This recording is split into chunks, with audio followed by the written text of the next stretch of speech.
everybody. I'm Mary Oppenheimer, the president of the Salisbury Forum. We're delighted to have you here with us tonight. You may not think of it this way, but all of you contribute to the success of our forums. To show you what I mean, I want to share with you an email we received from our September speaker, Peter Baker. You guys really pull in a crowd, not just in numbers, but in quality. They were terrific. The questions were smart and on point, and it was very enjoyable for me. So those smart questions also made the evening more enjoyable for all of us in the audience. So thank you for sticking with intelligent, thoughtful questions. They help us learn more about our speakers' areas of expertise. We hope you'll join us on November 15th when James Foreman Jr. will be speaking for us. He's a Pulitzer Prize-winning author of a book called Locking Up Our Own, Crime and Punishment in Black America. So he'll be speaking about our criminal justice system. We want to thank the Housatonic Valley Regional High School for hosting us tonight. We're now beginning our annual fundraising appeal. We're most grateful to the support we get from grants from Hotchkiss, the Salisbury School, and some local businesses. But most of all, we're grateful for the support we've received over the years from everyone in our audience. We depend on your donations for the vast majority of the money we need to cover our expenses. So we ask you to be as generous as you can this year so we can continue to offer our programs for free. It's difficult to ignore the barrage of news coming out of Washington these days. It's the job of our speaker to figure out how we process the information and how it affects the way we think about politics, elections, and issues in the news. Doug Schwartz is the director of the Connecticut-based Quinnipiac University poll. It's the most active poll of its kind in the country and is universally regarded as the gold standard in national and statewide polling. Doug is responsible for the poll's methodology and all aspects of the survey process, directing each project from conception to analysis. With an election coming up next year, we're very pleased that he has found the time to join us this evening. So please join me in welcoming him.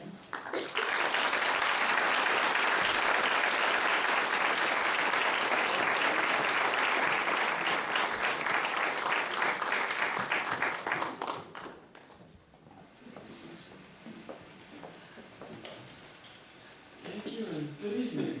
I really appreciate being invited to speak with the Salisbury Forum about a job that I love. The poll has become known nationally, but it started in a classroom in 1988 when a professor initiated a poll with his students.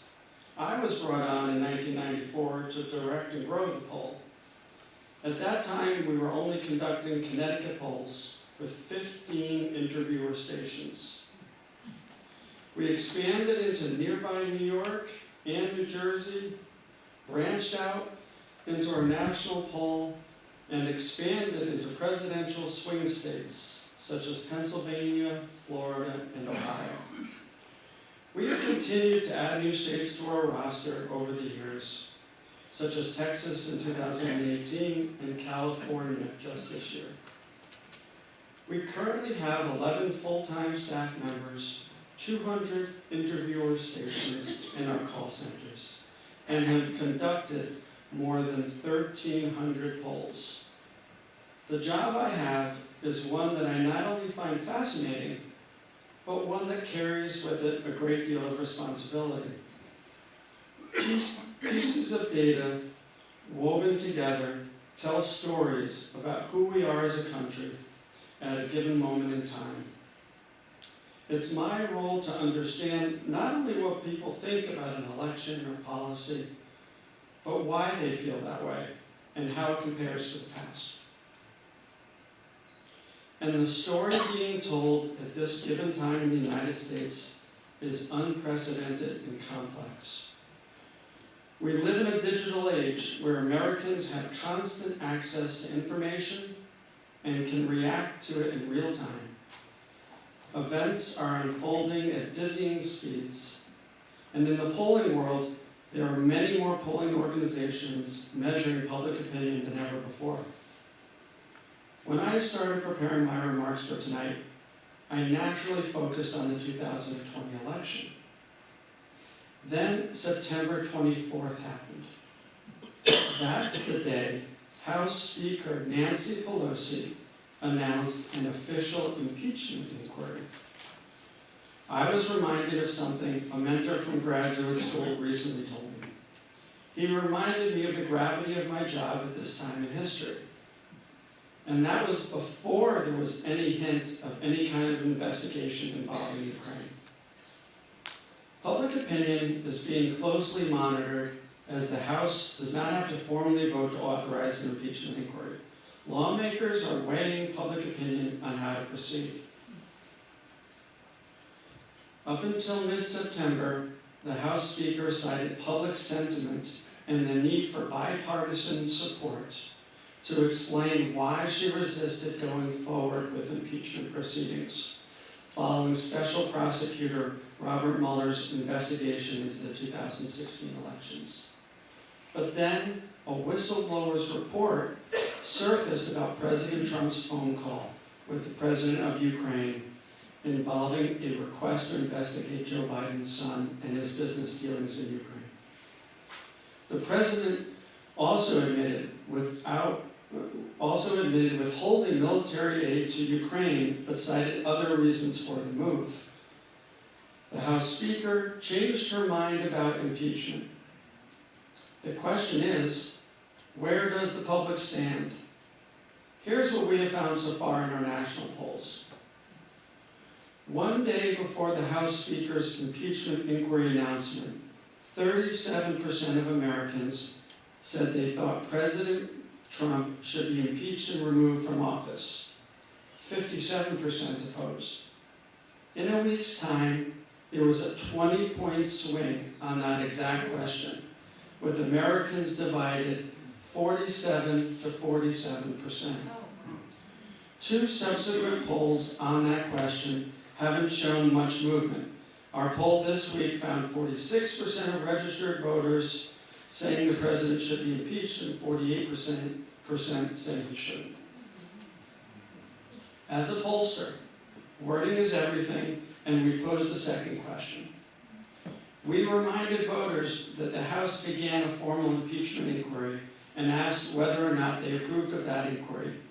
51% do, 45% don't.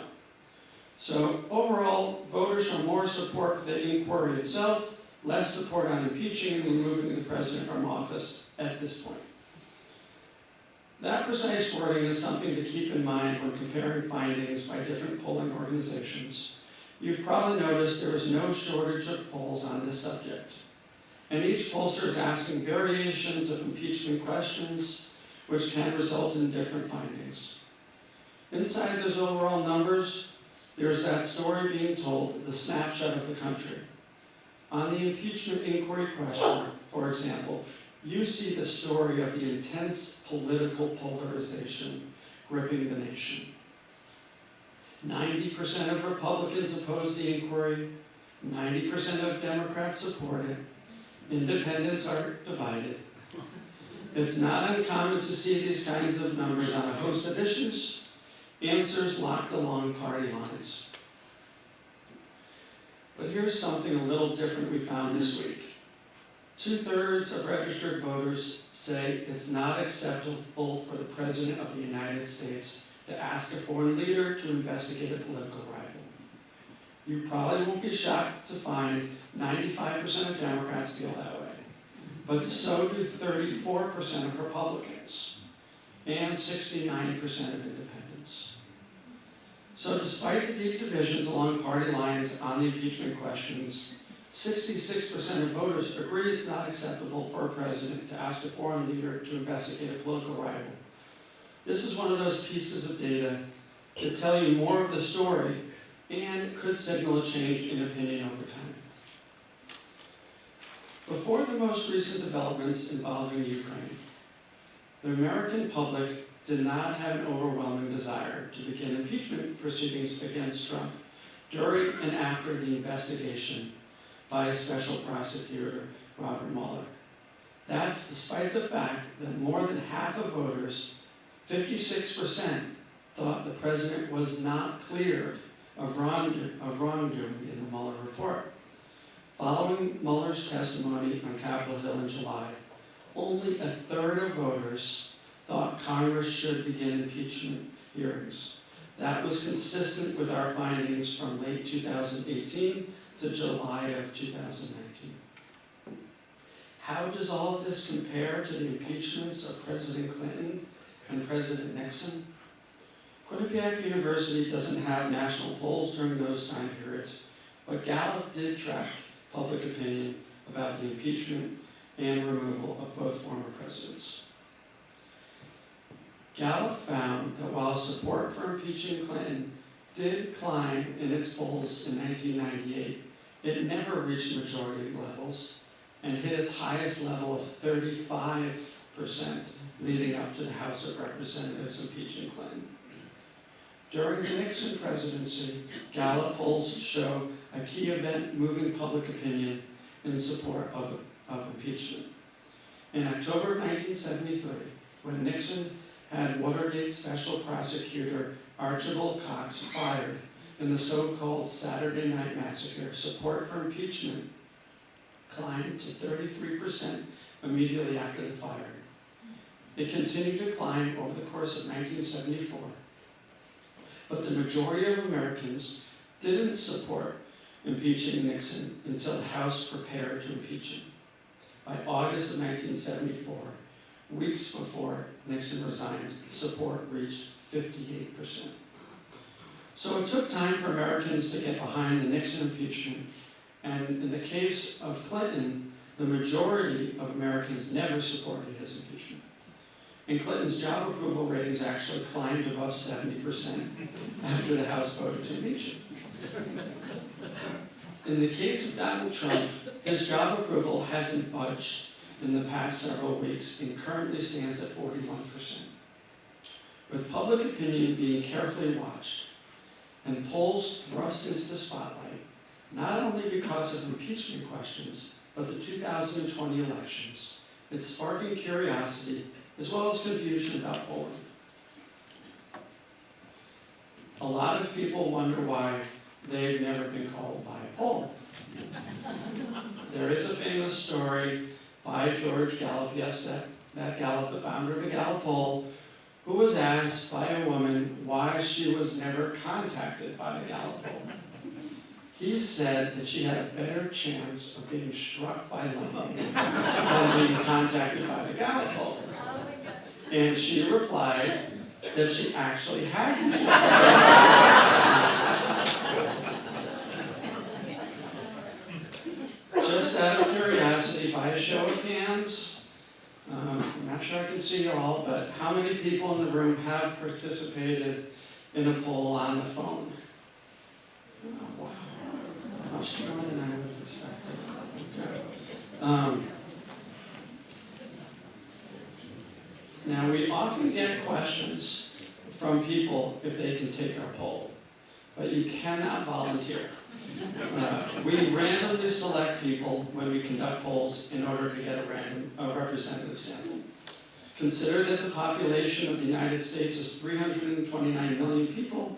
Our national polls routinely have a little over 1,000 respondents, so your chances of being selected, at least by us, are pretty low. And you never know who we are going to reach. Once, when we were doing a Pennsylvania poll on the governor and issues in the state, who did we reach? Governor Ed Rendell. I would have loved to have heard his response when he was asked, do you approve or disapprove of the way Ed Rendell is handling his job as governor? And that often leads to another question. How can the opinions of 1,000 people represent the nation? George Gallup came up with this simple analogy that sums it up pretty well. Think of a pot of soup. You only need a spoonful to know how the soup tastes. That's similar to public opinion surveys. You only need 1,000 respondents to know the views of the entire population, as long as you have a random sample in which everyone has an equal chance of being selected. At Quinnipiac, we use a methodology called random digit dialing, or RDD. This means that phone numbers are randomly generated using a combination of cell phones and landlines. Cell phones are key, since more than half of adults in the United States can only be reached by cell phone. And they tend to be young people. And we must have live interviewers calling cell phones, since it's illegal in the United States to use auto dialers to call people on their cell phones. For landline numbers, we go a step further to get a random sample using what we call the birthday method. When we get someone on the phone, we ask to speak to the person in the house with the next birthday who is 18 years of age or older. The reason for this is to avoid any potential bias stemming from the type of person who is more likely to answer a landline. For example, one study found that the large majority of people who answer the phone at home are women. If we don't reach anyone on our first call to a number, we will leave a message letting them know who is calling and try again on a different day and different time of day. We can call a single number up to 5 times in order to make sure that we are getting as representative a sample as possible. While most of our surveys are conducted in English, we do have the option of conducting them in Spanish if needed. Typically, we conduct a poll over a period of about 5 days, but it can vary.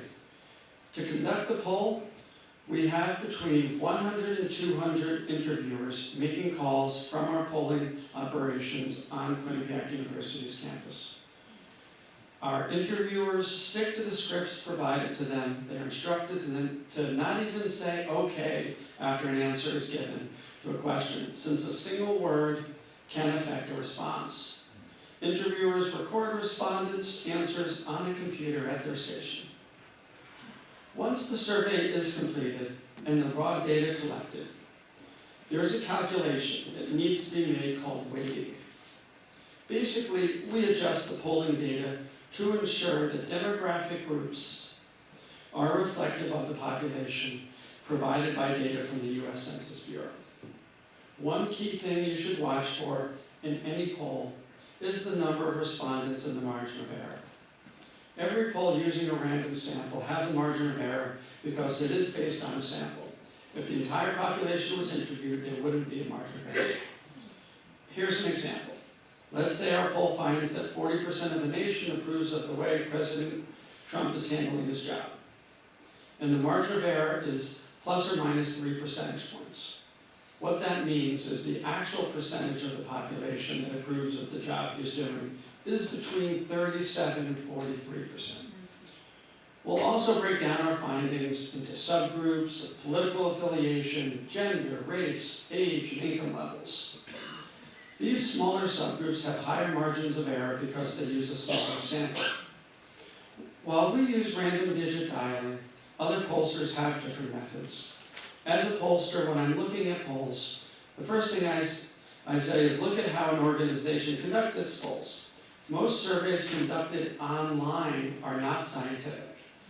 They are based on people who volunteer to participate, and therefore the results are not representative of the population the way a random sample is. Yet they gain considerable attention. So that is a look at what we do and how we do it. Then there is the question of why. As we talked about from the start, polls give the public a voice, and it can make a difference sometimes in helping to shape policy. Back in March of 2017, our polls showed that the Republican health care plan to replace Obamacare had only 17% approval. The bill was withdrawn the following day. There are also times when public opinion contradicts what politicians and pundits have to say. Earlier this year, there were mounting calls for Virginia Governor Ed Northam to resign after a racist photo emerged from a 1984 school yearbook, and Northam was believed to be in the photo. Both U.S. senators from Virginia and the state's Democratic Party were among those who publicly called on him to step down. But a poll we conducted showed almost 1/2 of voters in Virginia wanted Northam to remain in office and that included a majority of black voters. Gun laws are in focus right now and are being hotly debated.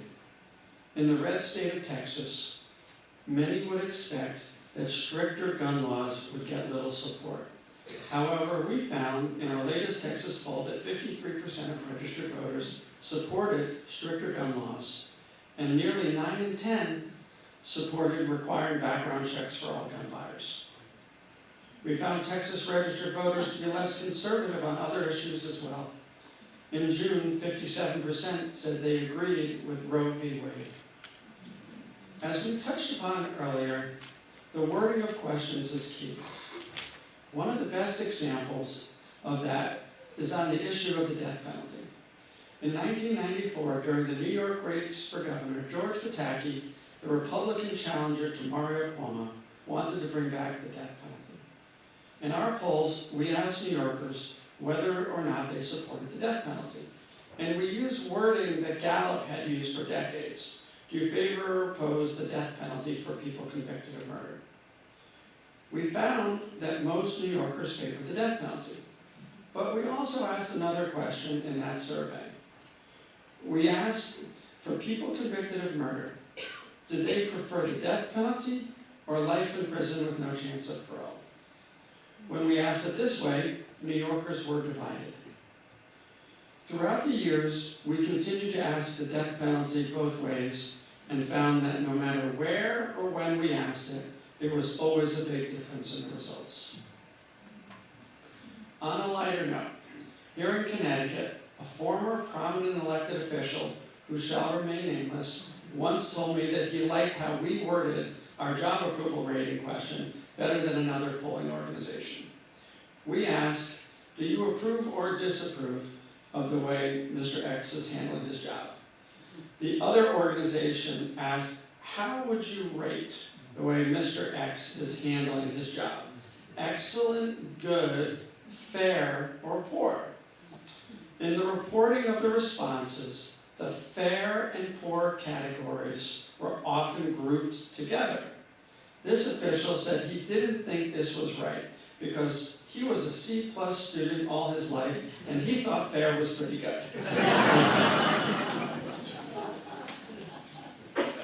While job approvals and issues are a big part of our surveys, our election polls are also in focus right now as the media and public try to get a sense of the state of the 2020 landscape. Election cycles always prove challenging, and I thought we reached a peak on the number of presidential candidates in 2016 when there were 17 Republican contenders.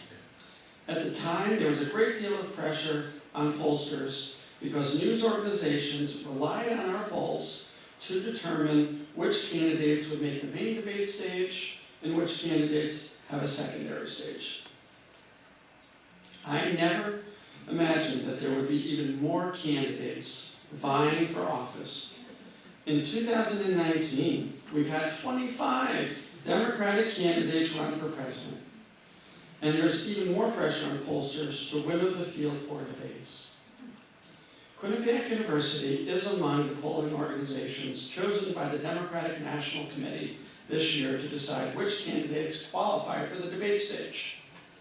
Polling is one of the criteria used by the DNC, and just to be clear, the DNC does not dictate our schedule or where we poll. We operate independently. In a little more than 100 days, the Iowa caucuses will be held, followed by the first primary state contests.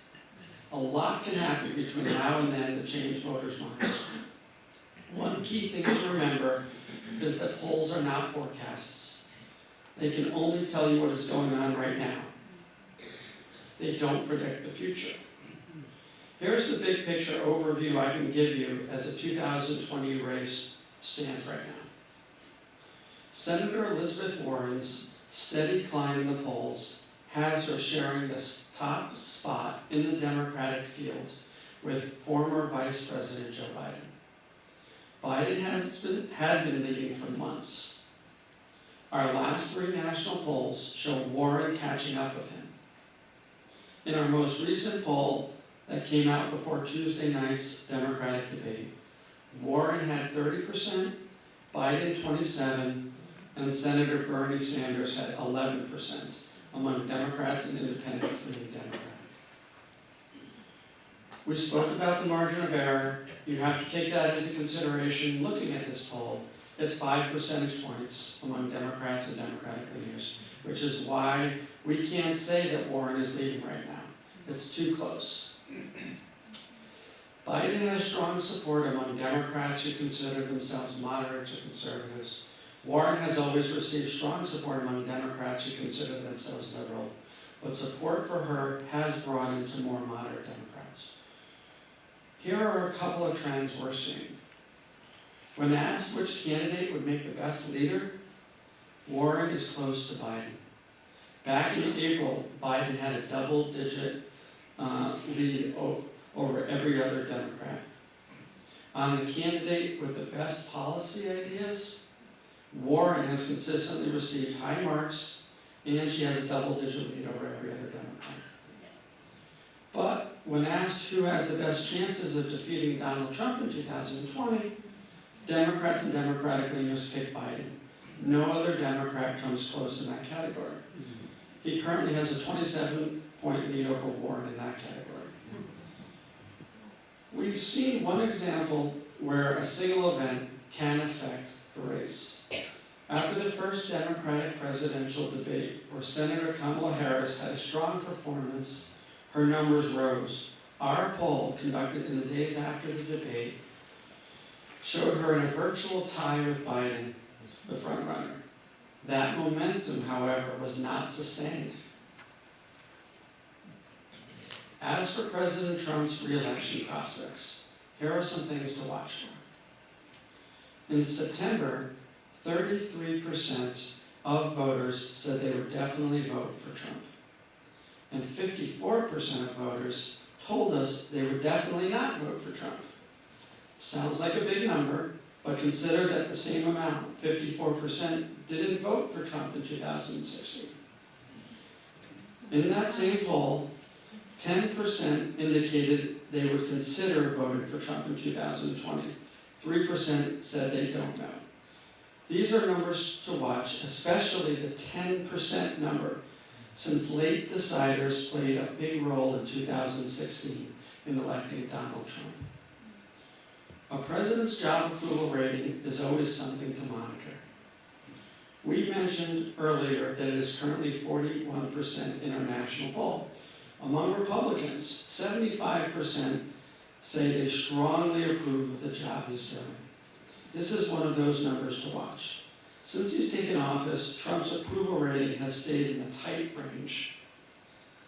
His highest approval rating registered at 43% in June of 2018, following his summit with North Korea's leader. His lowest score was 33% in August of 2017. That low mark came after Trump and Senate Republicans resurrected an attempt to repeal Obamacare. You may remember the dramatic showdown on the Senate floor when the late Senator John McCain voted against the legislation, joining 2 other Republicans in defeating the bill. That suggests health care is one of the issues that may influence voters going forward in the election cycle. Another is the economy, a main issue in any presidential election. For this president, the economy has provided some of his highest grades. 49% approve of the way the president is handling the economy, compared to 46% disapproving. How the impeachment process unfolds is the big question mark, and how it will affect Trump's re-election prospects remains unknown. But there is no appetite among Republicans for a primary challenger. In September, we asked Republicans and independents leaning Republican about potential challengers, from Republicans Bill Weld, Joe Walsh, and Mark Sanford. They barely registered. Each received 2% to Trump's 80%. Keep in mind, there are issues that can't be seen right now. Think back to the 2008 presidential election. Early on, the Iraq War was a central issue. But later in the year, the stock market collapsed, a massive crisis was triggered, and handling that financial crisis became the issue that dominated the last months of the election. What this race will look like 1 year from now, we can't say with any certainty. But these polls can provide a roadmap to navigate the twists and turns of what is already an election year like never before. What we can say with certainty is that there will be plenty more polls along the way. Thank you, and I'd be happy to take your questions.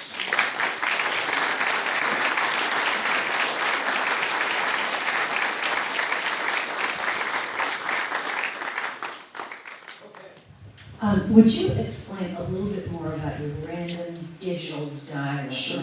Particularly since you don't canvass all of the states.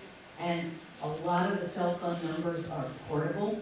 So who do you know you're talking to? I mean, I have a 973 area code on my cell phone, which is New Jersey, Right. but I live in Connecticut. Yeah, that's a really good point. So we do ask right off the bat. So if we were doing a Connecticut poll, we would ask that you're a tough case, right? You're tough for us to reach, and we're actually exploring ways. So if we're doing a Connecticut poll, that we can get you on your cell phone, even though you have an out-of-state phone number. There are billing records that is a way for pollsters to get folks like you. If your billing record is in Connecticut, then that would be a way for pollsters like us to be able to get you. Our goal is to get everyone in the state, but it is a challenge for us to get folks like you. But the way it just generally works, again, is that phone numbers are randomly generated by a computer, both the landline numbers and the cell phone numbers. But using the area codes in that state. Right, using the pre-existing area codes and exchange combinations. So we would miss you, but like I said, pollsters are exploring this new way of using billing records as a way to get people who live in the state but have an out-of-state phone number.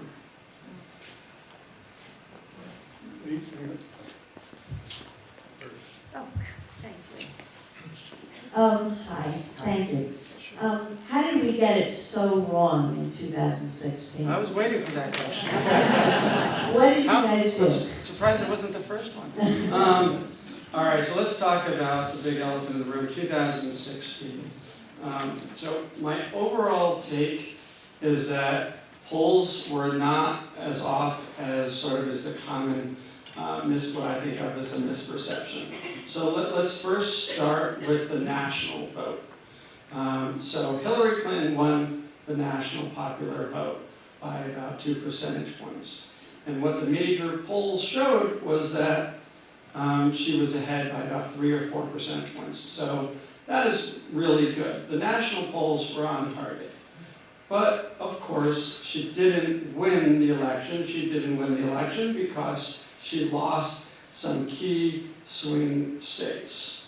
So let me give you sort of my take on what happened in some of those states. And just to be clear, in a lot of the states, pollsters did just fine. But in some of the most important ones, Michigan, Pennsylvania, Wisconsin, the ones that Trump won by less than a percentage point, that made the difference and gave him the victory. So, big picture, there was clearly change in the final days of the election. Now, how do I know this? So, there are exit polls. And the exit polls talk to voters as they're leaving the voting booths. And one of the questions that they ask is, when did you make up your mind who you were going to vote for? And there was a significant percentage of voters, and especially in those 3 states that I mentioned, that decided very late, decided in the final days of the election who they were going to vote for. And those voters voted disproportionately for Trump. So that was one of the dynamics in sort of understanding what happened. The other thing, though, is a question of quality. Unfortunately, there weren't as many high-quality polls in some of these states as you see at the national level. So at the national level, you see the major media polls. They're generally very high-quality polls. They got it right. But there weren't as many high-quality polls in some of these other states. And one specific mistake that some of these pollsters made is they didn't have the right percentage of white voters without a college education. They essentially underestimated them, and this was a very important voting bloc for Donald Trump. Now, what happened? How is it that they underestimated them? So I don't want to get too wonky here, but the gist of it is something that I mentioned in my remarks about weighting the data or statistically adjusting the data to make sure it's representative of the population. So we adjust our data, and most of the major pollsters do, on a variety of important demographics: region, gender, age, race, and on education. But a lot of the pollsters in the states that were conducting these state polls did not wait for education. They had too few less than college educated white voters in their polls. And I should add, it is a phenomenon that more educated people are more likely to participate in polls. So this is an important adjustment, and I expect that most of the pollsters, most of these state pollsters that did not wait by education in 2016 will be doing that in 2020. It's something that we've always done, so that's another sort of explanation for what happened. Yeah. Digging a little deeper into that, Sure. to that question, particularly in the case of Michigan, it's become known in the last couple of months that the African American vote, particularly in Michigan, was really depressed.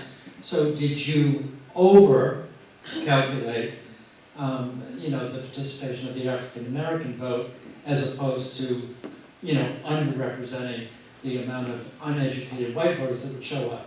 But specifically, I wanted to ask you about a statistical analysis that was done, and perhaps you can remind me who did the study. It was a woman who used to be on MSNBC all the time. I think she's affiliated with the Annenberg Institute, who said the statistical probability of the three key electoral states, Michigan, Wisconsin, and Pennsylvania, in being that closely decided was a statistical improbability.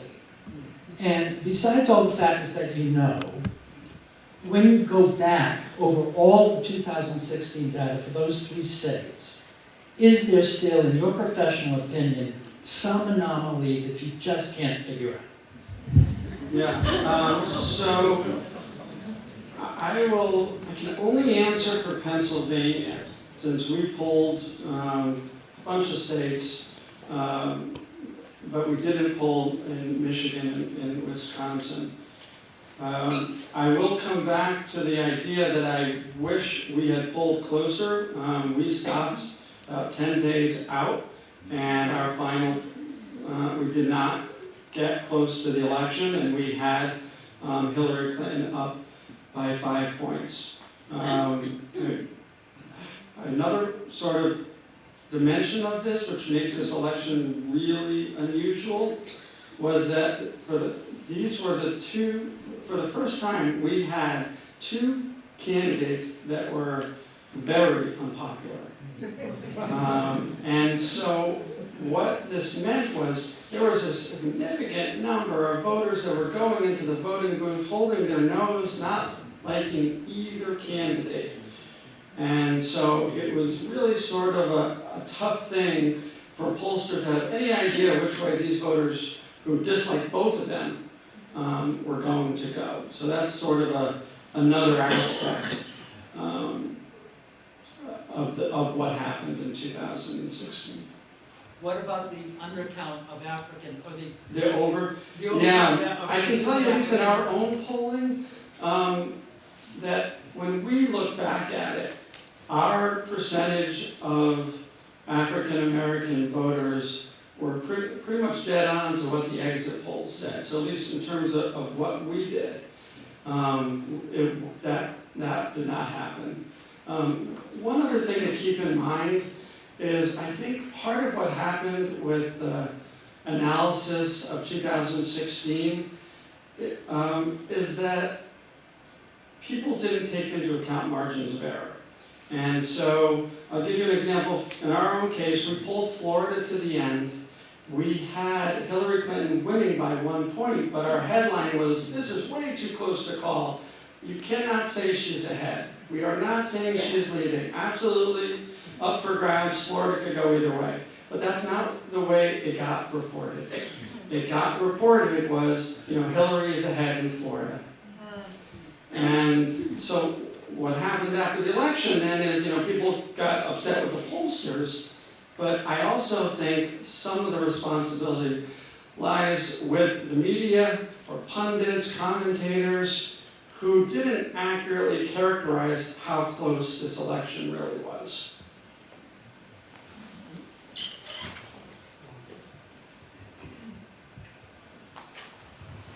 Now, I wanted to ask you, because you're polling mostly in the so-called blue states, plus Florida and Texas, and plus California, which is the blue state, but not so much in the red states, how then is your outcome representative, and how can you predict the total outcome of the population? So let me clarify. So we poll in 19 states, and we also do national polls. So when we do a state poll, let's say, we're not saying that those 19 states that we poll in are the nation. We poll in every state. When we do a national poll, we're surveying the right percentage of people in every state in the country. So it's not just the blue states. I just wanted to clarify. But you're right, probably in terms of our roster, so that is sort of what makes us different, is that you have national polls out there that just do national, and then you have state pollsters that only do states. We're sort of this unusual hybrid, if you will. We do a lot of national polling, especially right now. We've really done a lot. We're doing a lot of national polling. But we will also do individual states. And of course, when, in the election, as we just found out, it is going to come down to the states, not necessarily the popular vote. We also saw this in 2000. It was one of the reasons, actually, Quinnipiac started getting into doing swing states. We did this in 2008, where we started this package, where we would do a Florida poll, a Pennsylvania poll, and an Ohio poll, all three at the same time, because we knew those three states were the most important states, that if you just knew how they were going to vote, that's all you needed to know who was going to win the election, because since 1960, whoever has won 2 out of those 3 has won the presidential election. So we kind of like to think of ourselves as, that's one of our niches, is doing these swing states. And you will see Quinnipiac, as we get into the election year, doing more and more of the swing states. And just to be clear, there may well be other ones. I mean, now that we've seen how close Michigan and Wisconsin were, of course, those will be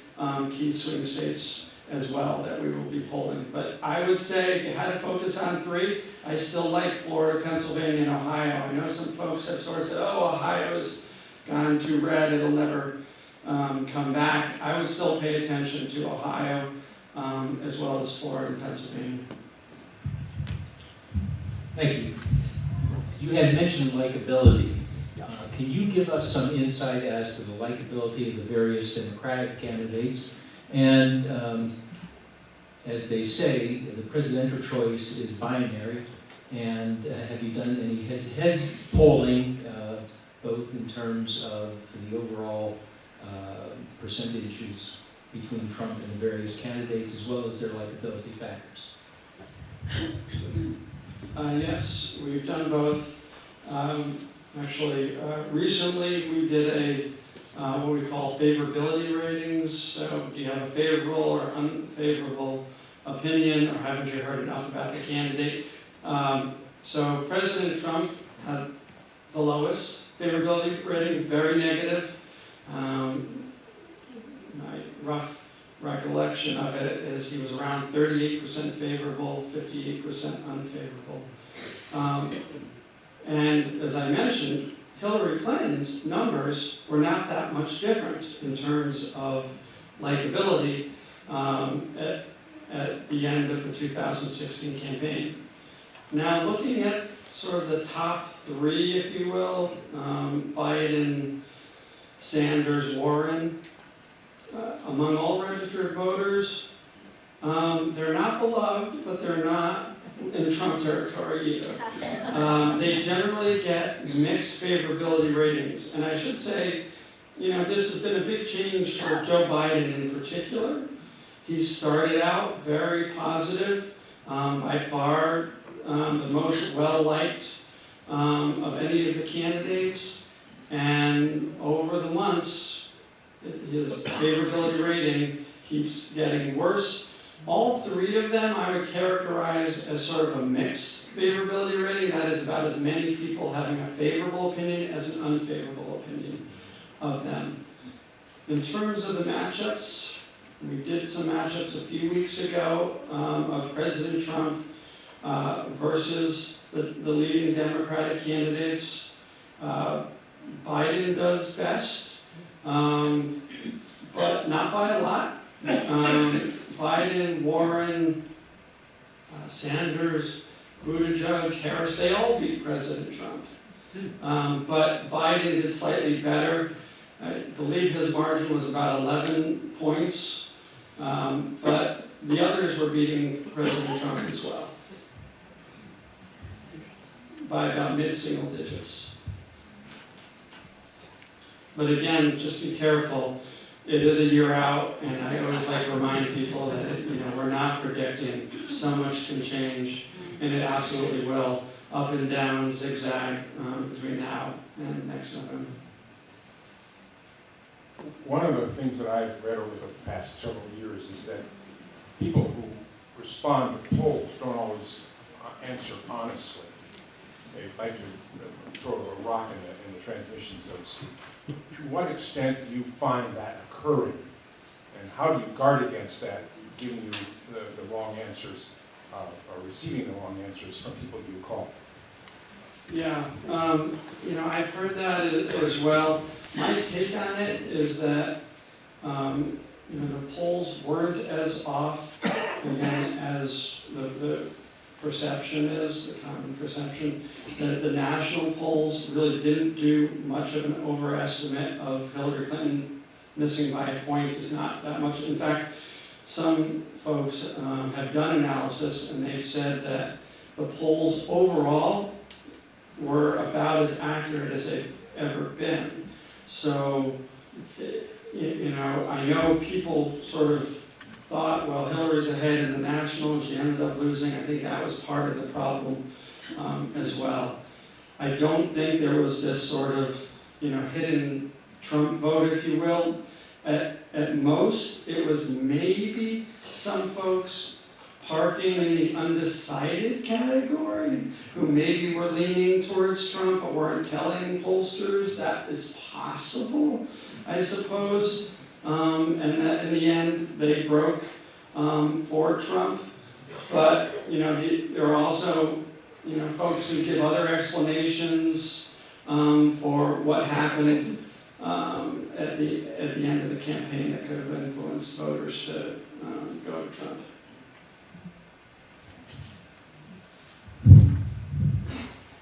Did you ever do a poll, or was there a question in any poll that registered the impact specifically of Comey's statement about Clinton's emails? Right. And that's what I was sort of alluding to. A lot of folks do think it was the Comey statement 10 days before the election that affected voters. And No, we never did any sort of direct analysis of whether that event is what caused people to go to Trump. Even afterwards, even after the election? No, we didn't do anything. This is a very simple question. I was surprised to hear that you are using cell phones in addition to landlines. When did you start using cell phones to contact people? 2012. Thank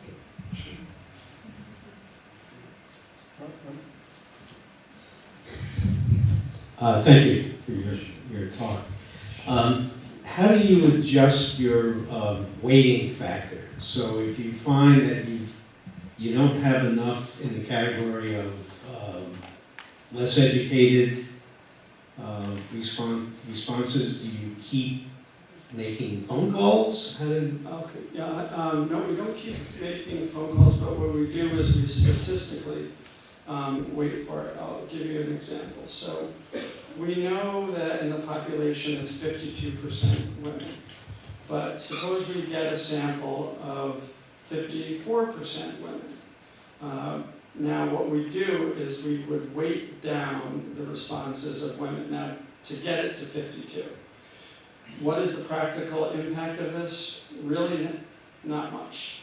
It doesn't really change the results of the poll, but it makes us feel more comfortable that we are exactly in line with what the census says should be the right percentage of men and women in the population. So they just get less weight in that example, in our poll. Can you tell us something about your business model, how your polls are paid for? So we get all of our funding from the university. We're part of the Department of Public Affairs.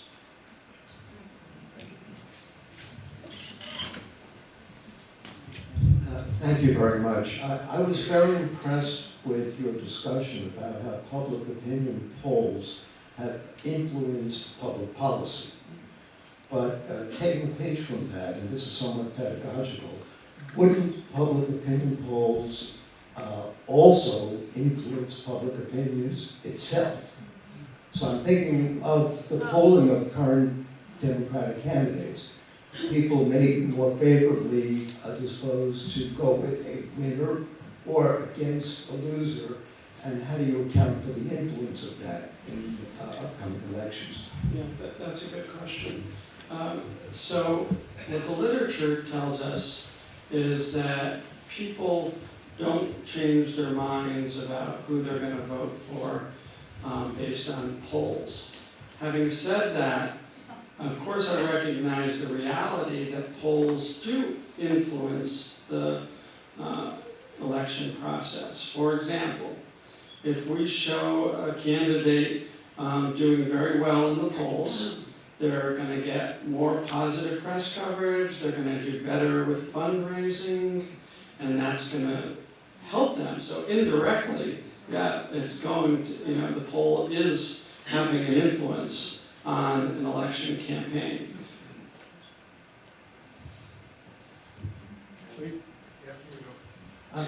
I guess that was part of my question. The first part was on bias for interviews. Can you give us some example about how biases are in the way questions are framed, how that's introduced in creating a more impartial questioning? Yeah, so at least at Quinnipiac, we do everything we can to make sure our poll questions are as fair and balanced as they possibly can be. So I'll never just write a questionnaire and put it into the field. We have about half a dozen people that I will vet the survey with. Everyone will read it, go through it with a fine-tooth comb, and if somebody says, you know what, I think that question is leading, or other problems like, is it ambiguous, hard to understand, and then we'll just rework it until we get it right. We'll just keep going back and forth.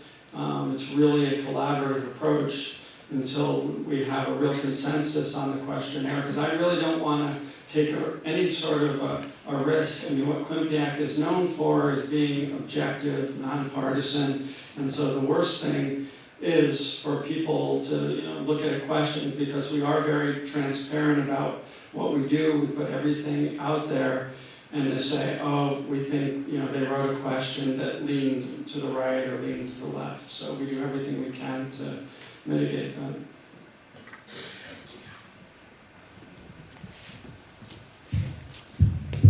Yes, do you when you poll people, do you ask them if they are going to vote or if they have voted?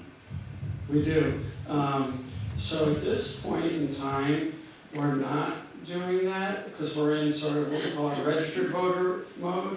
But when we get closer to an election, probably in the fall of 2020, then we're going to start getting into what we call likely voters, people that we think are likely to vote. And so we will ask them not only, are you planning to vote? How likely are you going to vote? We'll ask them other questions that relate to whether someone's going to vote, like how interested they are in the campaign, have they voted in past elections, and that will help guide us in selecting likely voters.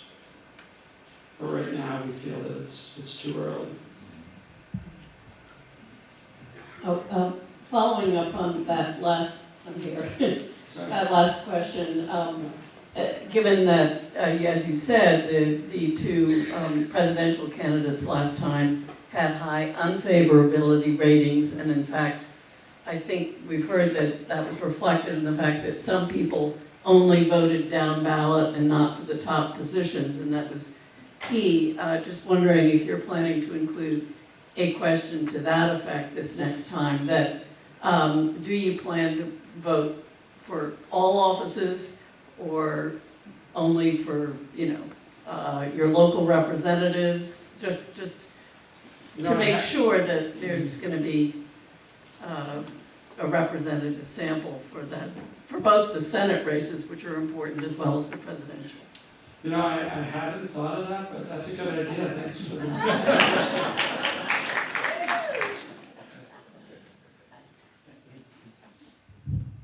Thank you.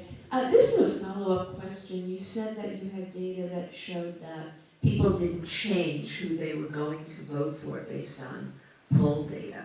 Is that true? I have two questions to follow up with. Is that true in primaries as well as in national elections? Since so many people seem in a primary to be interested in who has the best chance of defeating the other party.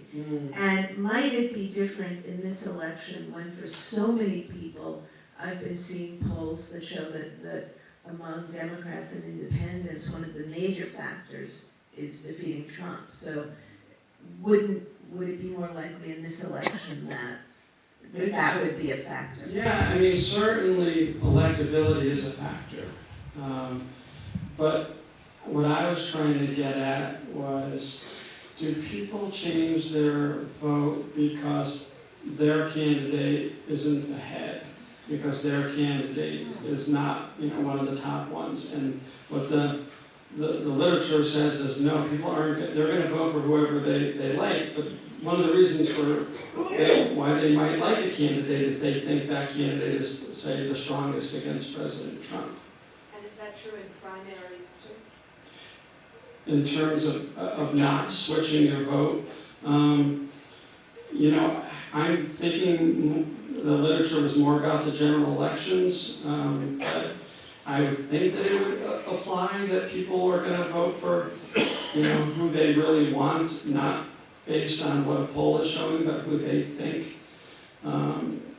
There is probably a little bit of the, strategic voting sometimes, I think, with when you're getting into third-party candidates, and maybe if the third-party candidate has no chance, and then if somebody might, say, okay, I'll vote for one of the major party candidates. That we'll sometimes see that, you'll see like a higher percentage of people saying they support a third-party candidate than actually happens at the end, because that candidate really, they know doesn't have much of a chance, but it's not because of the polls. They probably realize that anyway.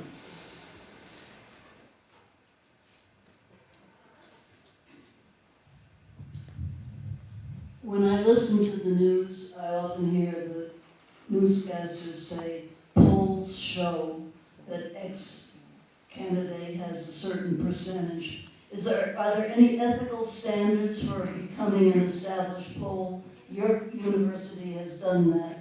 People respect the work that you do. But many people think a poll means an enormous number of people. And as you pointed out, a random sample is what polls are based on. In fact, a book called How to Lie with Statistics is still selling very well. Yeah. So, I mean, how do you establish yourself as a poll that somebody's going to then refer to as the polls show that so-and-so is way ahead? How do you get some arrangement with a network or something? I mean, how you have a good reputation, but how do other people get in there and just say the polls say? I'm with you. I think that unfortunately there is too much reporting of polls that are not of the highest quality. I guess I would say there's a couple of ways that you can, look and judge a poll. One is something called the Transparency Initiative, where, in my field, it's really important to be transparent in what you do. I mean, we talked earlier about the importance of question wording, how you do the poll. Is it really a random sample or not? When did you do the poll? How many people did you talk to?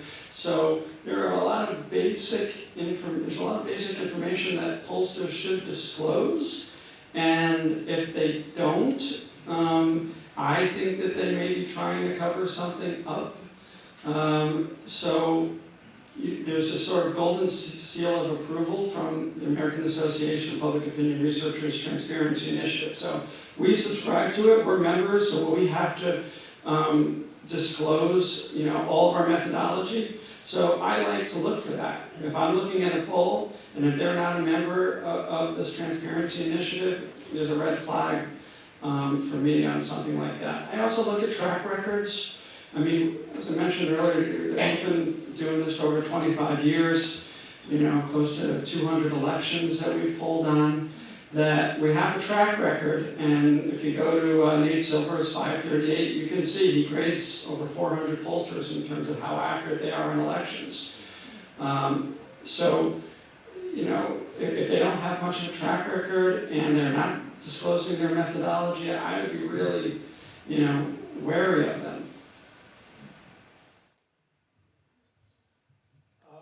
You have part of a preeminent polling program, but there are others out there.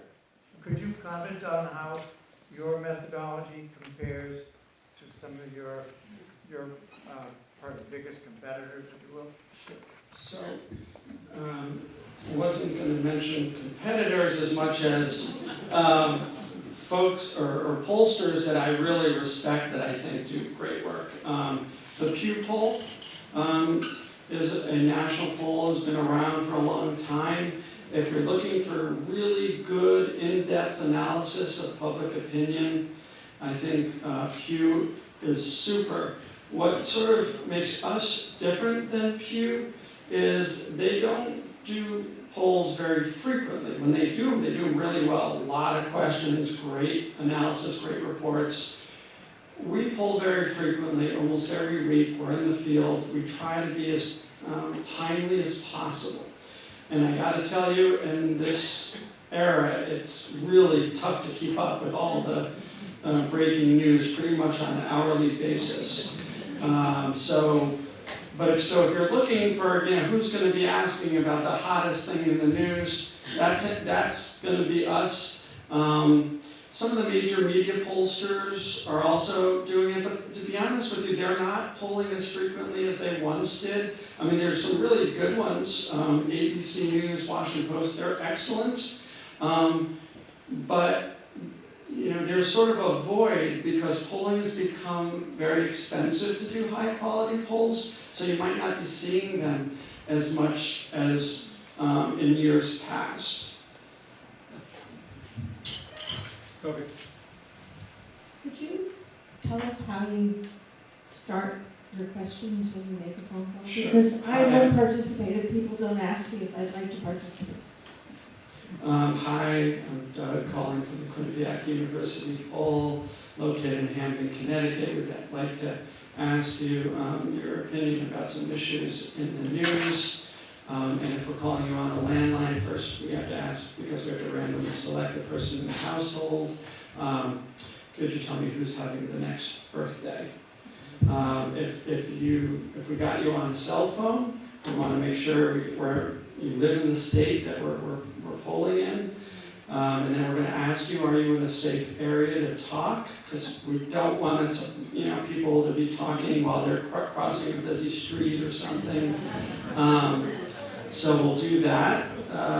And then once we get into the survey, usually it's a standard like job approval question. Do you approve or disapprove of the way Donald Trump is handling his job as president? And what we find is once we get people on the line, they do it. And they usually enjoy it. A lot of people have never been asked, what's their opinion about politics, or they've heard about the poll and they'd like to see what's it all about. So we do pretty well. We have about a 50% cooperation rate once we get somebody on the line. The tricky part for us, as it is for all pollsters, is just getting people to answer the phone. That's the real challenge these days.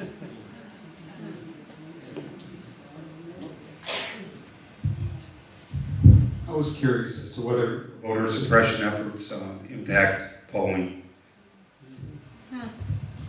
That's interesting. I guess my first thought was it definitely affects elections. Can it affect a poll? Well, I guess it could make us less accurate, right? That if they talk to us, they tell us they're going to vote, and then there are voter suppression efforts for whatever they are. They intended to vote.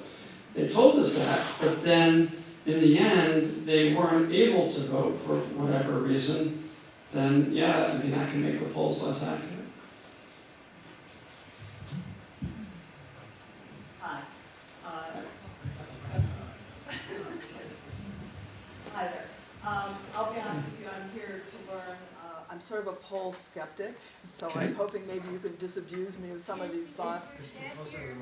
And basically, there are three things that concern me. One, that the world has changed. I'm surprised you still refer to calls or call centers. I get so many robocalls on both my landline, which I don't know if anybody under 50 even has a landline anymore, and my cell phone, that I don't pick it up unless I know the people who are calling. That's the first point. Second point is that I feel like I'm not sure I understand the purpose of polls. Are you trying to influence opinion? Do you want people? Do the politicians want them so they can influence opinion, but they're not paying you? I don't really know what the ongoing purpose is. And also, the last point is, I think the issue is extremely complex. And when you speak about impeachment inquiry, that's different than an impeachment. And do people really understand the questions that you're asking? So those are my three questions. Wow. All right, let me try to take the first one about the accuracy of polls.